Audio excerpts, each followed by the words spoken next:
Christina Rossetti is regarded as one of Britain's most talented poets. One famous literary critic said of her, "She was all but our greatest woman poet, incomparably our greatest craftswoman, probably in the first 12 of the masters of English verse."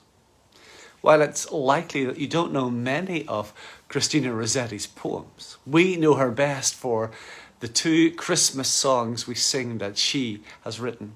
Love Came Down at Christmas, and, as we're thinking about in this little talk, In the Bleak Midwinter.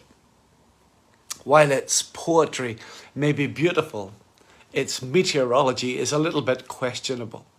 It's unlikely that 2,000 years ago in Bethlehem, snow had fallen, snow on snow. But Rossetti was not just writing a pretty poem. With her sudden shift to weighty theology, she announces the child in the manger is the King of highest heaven.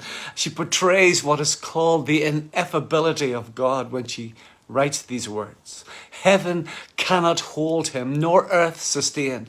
Heaven and earth shall flee away when he comes to reign. This little section includes the words of Solomon at the dedication of the temple recorded in 1 Kings chapter 8 before it rushes quickly on to the apocalyptic vision of John in Revelation 20. But it's the final verse that speaks most directly to us with its challenge. What can I give him poor as I am? If I were a shepherd, I would bring a lamb. If I were a wise man, I would do my part. Yet, what I can, I give him. Give my heart.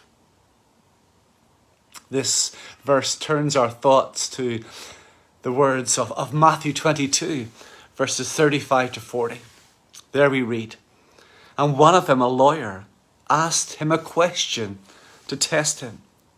'Teacher, which is the great commandment in the law?' And he said to him, 'You shall love the Lord your God with all your heart and with all your soul and with all your mind. This is the great and first commandment.